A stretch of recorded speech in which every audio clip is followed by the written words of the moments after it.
مٹا بھی دے، تمام عمر سفر ہی اگر مقدر ہے تو پھر پرندوں کو اڑنے کا حوصلہ بھی دے، تمام عمر سفر ہی اگر مقدر ہے تو پھر پرندوں کو اڑنے کا حوصلہ بھی دے۔ چار مصرے یہ بھی سن لیں کہ معافی مانگ کے احسان کرنے والا ہے، وہ سارے ملک کو حیران کرنے والا ہے۔ غرور آ گیا فرعونیت کی منزل تک، وہ اب خدائی کا اعلان کرنے والا ہے۔ غرور آ گیا فرعونیت کی منزل تک، وہ اب خدائی کا اعلان کرنے والا ہے۔ بہت شکریہ محترم۔ چار مصرے اور سنیں کہ صبح مغرور کو وہ شام بھی کر دیتا ہے، شہرتیں چھین کے گمنام بھی کر دیتا ہے۔ وقت سے آنکھ ملانے کی حماقت نہ کرو، وقت انسان کو نیلام بھی کر دیتا ہے۔ وقت سے آنکھ ملانے کی حماقت نہ کرو، وقت انسان کو نیلام بھی کر دیتا ہے۔ صبح مغرور کو وہ شام بھی کر دیتا ہے، شہرتیں چھین کے گمنام بھی کر دیتا ہے۔ وقت سے آنکھ ملانے کی حماقت نہ کرو، وقت انسان کو نیلام بھی کر دیتا ہے۔ ایک غزل شروع کرتا ہوں اور آپ کی دعائیں چاہتا ہوں، آپ کا ساتھ چاہتا ہوں۔ یہ کس کے پھول سے ہونٹوں پر پیاس بیٹھی ہے، جو آج نہرے ستمگر اداس بیٹھی ہے۔ نگاہ خانے میں اب ہلچلیں نہیں ہوتی، سیاہ زلفوں میں جب سے کپاس بیٹھی ہے۔ وہ لوٹ آئے گا دل کو یقین نہیں ہوتا، مگر نہ جانے کیوں پلکوں پہ آس بیٹھی ہے۔ تیرے غرور نے تجھ کو یہ دن دکھایا ہے، تیری شکست تیرے آس پاس بیٹھی ہے۔ تیرے غرور نے تجھ کو یہ دن دکھایا ہے، غیاث بھائی تیری شکست تیرے آس پاس بیٹھی ہے۔ تیرے غرور نے تجھ کو یہ دن دکھایا ہے، تیری شکست تیرے آس پاس بیٹھی ہے۔ اور میں اپنے تمام شاعر ساتھیوں کو شریک کرتا ہوں اس ایک شعر میں کہ ہم ہی ہے میر کے وارث، یہ کون مانے گا؟ ہمارے گھر میں غزل بے لباس بیٹھی ہے۔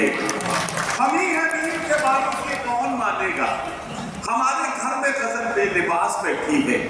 مٹا نہ دے کہیں شادابیاں گلابوں کی، جو تیرے لون میں زہریلی گھاس بیٹھی ہے۔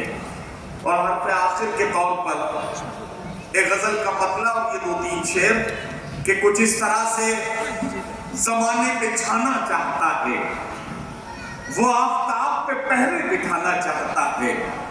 تعلقات کے دھاگے تو کب کے ٹوٹ چکے، مگر یہ دل ہے کہ پھر آگا جانا چاہتا ہے۔ چٹک رہا ہے جو رہ رہ کے میرے سینے میں، یہ مجھ میں کون ہے جو ٹوٹ جانا چاہتا ہے؟ جو قطرہ قطرہ اکٹھا ہوا تھا آنکھوں میں، وہ خون اب میری پلکوں پہ آنا چاہتا ہے۔ امیر شہر تیری بندشیں معاذ اللہ، فقیر اب تیری بستی سے جانا چاہتا ہے۔ امیر شہر تیری بندشیں معاذ اللہ، فقیر اب تیری بستی سے جانا چاہتا ہے۔ یہ جمیل اصغر نے ایک شعر سنانے کے لیے کہا ہے، اس کے لیے مطلب برداشت کر لیجئے اور ایک شعر سن لیجئے۔ ہاں مطلب عرض کرتا ہوں کہ آدمیت کا نگہبان بنانے کے لیے اصل میں ہے کیا کہ میرا جو 24 کیرٹ کا کام ہے وہ شاعری ہے، نظامت میرا اضافی ذمہ داری ہے جو مجھے دی جاتی ہے اور اسے مجھے نبھانا ہوتا ہے۔ حالانکہ اس میں ان دنوں میں ماسٹر ہوں۔ ہاں آپ چاہیں تو آپ کو کل 3 دن تک یہاں سے اٹھنے نہ دیں، اور شاعری میں تھوڑا سا آپ کی توجہ درکار ہے کہ اگر تھوڑا سا ساتھ دیں گے تو میں اچھے سے آپ کی خدمت کر پاؤں۔ آدمیت کا نگہبان بنانے کے لیے کوئی درویش ہو سلطان بنانے کے لیے، تیری تصویریں لگا رکھی ہیں دیواروں پر، میں نے کمرے کو پرستان بنانے کے لیے، تیری تصویریں لگا رکھی ہیں دیواروں پر، میں نے کمرے کو پرستان بنانے کے لیے۔ میری قسمت کی یہ دنیا مجھے پہچانتی ہے، لوگ مر جاتے ہیں پہچان بنانے کے لیے. پہچانتی ہے. لوگ مر جاتے ہیں پہچان بنانے کے لیے.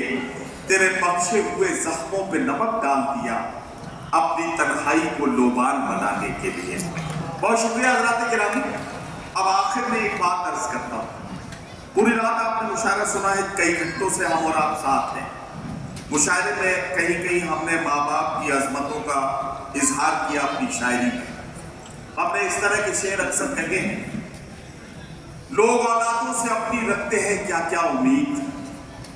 خوش نصیبی ہے جو اپنے پیڑ کا پھل کھا سکے. پوری کرتے رہتے ہیں بچوں کی سب فرمائشیں اور بوڑھی ماں کا ایک چشمہ نہیں بنوا سکے. اگر ٹوٹا ہوا چشمہ میرا بنوا دیا ہوتا تو میں اچھا شگن اچھا مہورت دیکھ سکتی تھی. مجھے کب شوق دنیا دیکھنے کا تھا میرے بیٹے مگر چشمہ لگا کے تیری صورت دیکھ سکتی.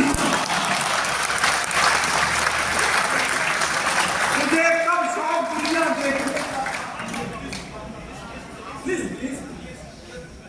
مجھے کب شوق دنیا دیکھنے کا تھا میرے بیٹے مگر چشمہ لگا کے تیری صورت دیکھ سکتی تھی. حضرات گرامی ہم رات رات بھر مشاعروں میں ماں باپ کی عظمتوں کے شعر اس لیے سناتے ہیں کہ مشاعرے کے پنڈال میں مشاعرے کے آڈیٹوریم میں مشاعرے کے شیڈ کے نیچے جو سینکڑوں ہزاروں لوگ ہمارے سامنے ہوتے ہیں ان میں اگر کوئی نافرمان بیٹا بیٹھا ہو اس کے سینے پر یہ شیر جا کر ٹھک سے لگے اور وہ جا کر اگر اپنے گھر جا کر اپنے بوڑھے باپ کے پیروں سے لپٹ جائے تو ہمیں لگے گا کہ ہماری ساری رات کی محنت وصول ہو گئی.